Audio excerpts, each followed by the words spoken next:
Bienvenidos al canal Ética para Ingenieros, el cual está conformado por Bueno Sanchún Alexandro, Calderón Rojas, Ariana Antonella, Cárdenas Sanz, Johan Moisés, Hernández Aitapoma Aarón, Leandro Sandoval Francesco, el que les habla, Lévano Fernández Giancarlos, Loyo Guardia César, Malpartida Veramendi y Ricardo Sebastián, Mamani Casaico Nayeli Marianela, Rojas Villegas Belinda, Villa Montalbán Ana Paula y Yapuchura Uchuri Sharay Yajaira, los cuales daremos una opinión y una crítica al video Apología a Sócrates, de la serie Mentira a la Verdad, del canal de Encuentros de Darío. El narrador Darío nos hablará de dos importantes personajes. Uno, es Sócrates, quien fue un filósofo griego clásico al que se le atribuye haber sentado las bases de la filosofía occidental. Es conocido por su método socrático, o también llamado método de cuestionamiento, que implica hacer una serie de preguntas para impulsar el pensamiento crítico y poner en evidencia las contradicciones en las discusiones. Mientras tanto, Platón, alumno de Sócrates y maestro de Aristóteles, fue un filósofo ateniense que es el autor de Apología a Sócrates, el cual hablaremos hoy, y está escrito en forma de diálogos como todas sus obras filosóficas, las cuales contienen temas como la ética, la política, la metafísica y demás. Siguiente. El relator del video comienza a ponernos en un contexto, o sea, Darío nos comienza a poner un contexto. Nos habla de que los sofistas son profesores privados y además de ser expertos en retórica.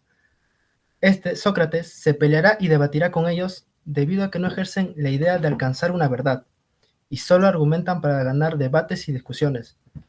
Entonces, va a defender la verdad, entre comillas, por ello su manera de enseñar va a ser a través del diálogo y el cuestionamiento hacia sus alumnos. En lo político, Sócrates tiraba más para el lado aristocrático, es decir, que su pensamiento fue el que tenía que gobernar debería ser el más apto, y no el que aparente serlo por medio del convencimiento para obtener apoyo de sus ciudadanos, como Castillo con sus promesas de que iba a levantar al Perú, o Keiko con sus famosos tuppers para ganar votos. Por ello, empezar a hacer preguntas y ser muy molesto para el gobierno ateniense, quien va a ser capturado y va a ser enjuiciado. En el juicio, aquí es donde va a comenzar el libro de Platón, la Apología a Sócrates, el cual nos dice que Sócrates se va a defender de tres acusaciones que se le hacían. Uno, lo acusan de cuestionar que los astros son dioses, es decir, que lo acusaban de ateísmo, en un contexto donde reinaba la mitología griega, donde en Grecia adoraban a los astros. Dos, lo acusan de hacer pasar por fuerte el argumento más débil, es decir, lo acusan de profanar la verdad, entre comillas, en ese tiempo. 3. Lo acusan de corromper a la juventud, es decir, que adoctrina a los jóvenes enseñándole a alterar la estabilidad política y a ser rebeldes. Entonces Sócrates, ¿qué hace? Se defiende alegando que lo acusan más coquetamente por el prejuicio que se le estaba haciendo sobre él. Hay un momento donde Querefonte, su amigo de Sócrates, va al oráculo a preguntarle quién es el más sabio de toda Atenas, y la pitonisa le responde que es Sócrates. Entonces Sócrates empieza a cuestionarse y a preguntarse por qué Dios lo va a elegir a él. Entonces llega a la conclusión de que Sócrates debe destapar a los que se creían sabios en Atenas, los que se autodenominaban sabios. Entonces Sócrates, para que no se autodenomine sabio, él crea la frase, solo sé que no sé nada. Ya en la condena va a tener que elegir entre ser desterrado y la muerte. Va a elegir la muerte, ya que si es desterrado, fuera de Atenas perdería su esencia, su ser, y no podría ejercer la filosofía. Entonces es obligado a tomar un veneno. Pero justo antes de ser ejecutado, los alumnos lo liberan coimeando a un guardia que lo estaba acechando en la celda. Pero Sócrates se niega a salir. ¿Por qué? Porque él está convencido que tiene que cumplir la sentencia aún siendo condenado injustamente, porque si no estaría yendo en contra de todos sus ideas y principios. Entonces llega la cicuta, es decir, el veneno, y se la toma, finalmente muriendo. El video termina con todas las personas a su alrededor de Darío dando la opinión acerca de lo que acaban de escuchar.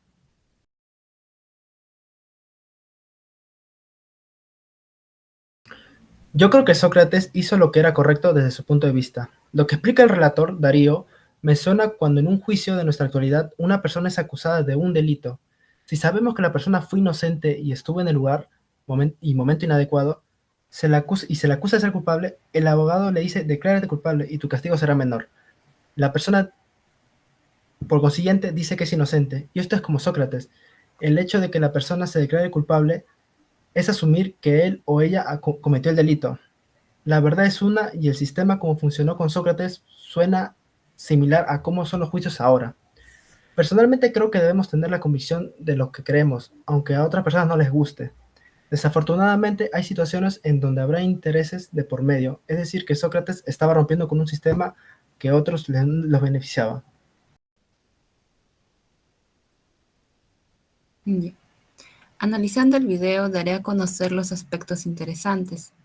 Un aspecto interesante de la filosofía de Sócrates es que para él la filosofía es una cuestión ética, es defender siempre la verdad de aquellas personas poderosas que se creían sabios y creían tener la verdad.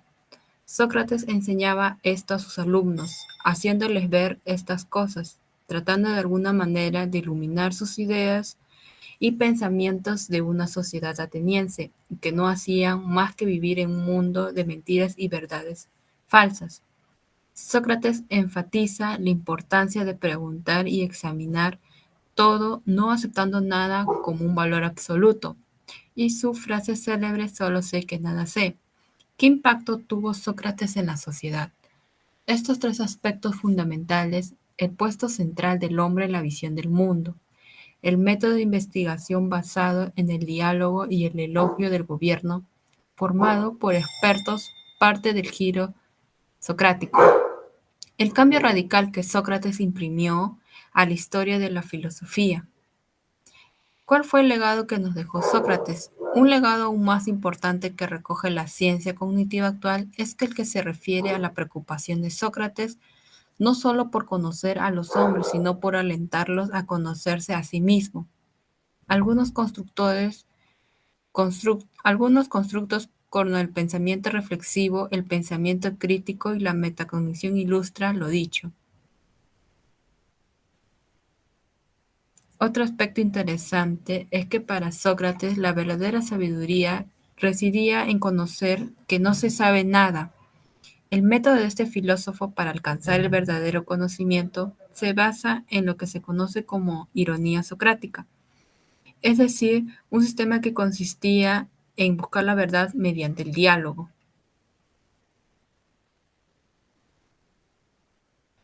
Sócrates fue condenado a muerte por las autoridades de Atenas.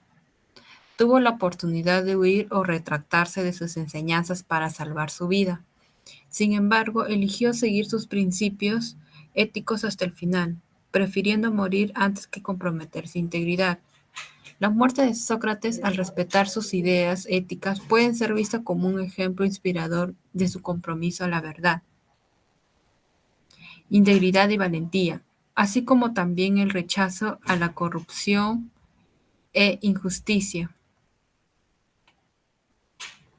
Probablemente si Sócrates hubiera rogado compasión a lo que le juzgaron, se hubiera liberado de la muerte, hubiese saldado su pena con el exilio. Sin embargo, no lo hizo. Prefirió reflexionar sobre por qué no le temía la muerte. Así Sócrates mantuvo una postura racional frente a su deceso. Más que afrontar la muerte como un mal, prefirió asumirla como un bien.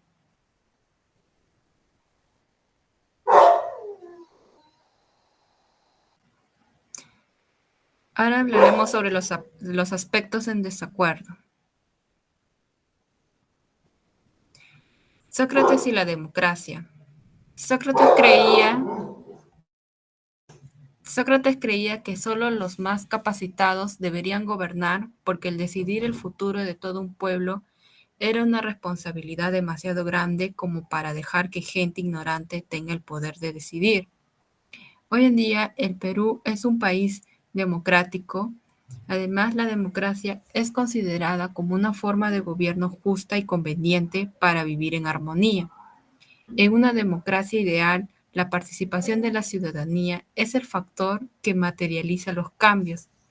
por lo que es necesario que entre gobernantes y ciudadanos establezcan un diálogo para alcanzar objetivos comunes. Otro aspecto sería Sócrates y los sofistas. Los sofistas enseñaban con el fin de alcanzar el poder, cobraban sus enseñanzas mientras Sócrates perseguía la verdad, mediante el análisis de las definiciones de conceptos morales.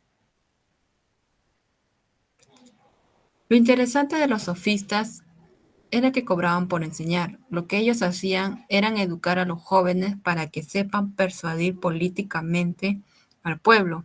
Esto es aprovechado por los sofistas y le enseñan técnicas de oratoria y retórica, formas de hablar en público para que esos jóvenes sean los futuros políticos de Atenas y toda Grecia.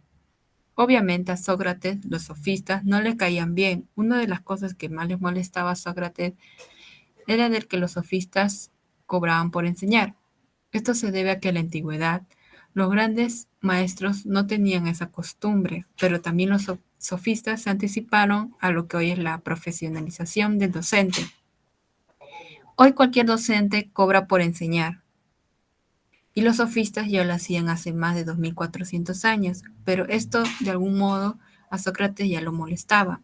Otra cosa que lo molestaba a Sócrates era que sean ambulantes. Recordemos que Sócrates nunca salió de su ciudad, por lo tanto, que estas personas viajen en ciudad ya le molestaba bastante.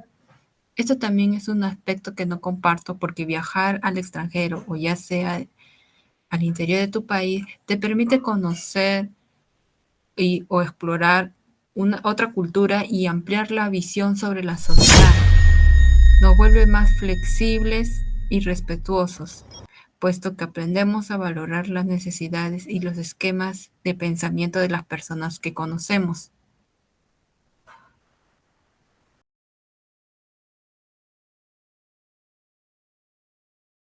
La Apología de Sócrates es una obra llena de enseñanzas y reflexiones. En primer lugar, se destaca la importancia de la búsqueda de la verdad y la sabiduría, y la necesidad de cuestionar las opiniones y creencias establecidas. También se pone de manifiesto la importancia de la ética y la moral en la vida del individuo, y se critica la falta de compromiso de algunos ciudadanos con estos valores. Por otro lado, la Apología de Sócrates muestra la importancia de la humildad y la falta de pretensiones en el comportamiento humano. Se presenta como un hombre sencillo y modesto, que no busca el reconocimiento ni la fama, sino que se dedica a la búsqueda de la verdad y la sabiduría. En conclusión, la Apología de Sócrates es una obra fundamental de la filosofía occidental, que muestra la importancia de la búsqueda de la verdad, la ética y la humildad en la vida del individuo, a través de la defensa de Sócrates ante el Tribunal de Atenas. Se pueden extraer enseñanzas y reflexiones que siguen siendo relevantes en la actualidad. Gracias.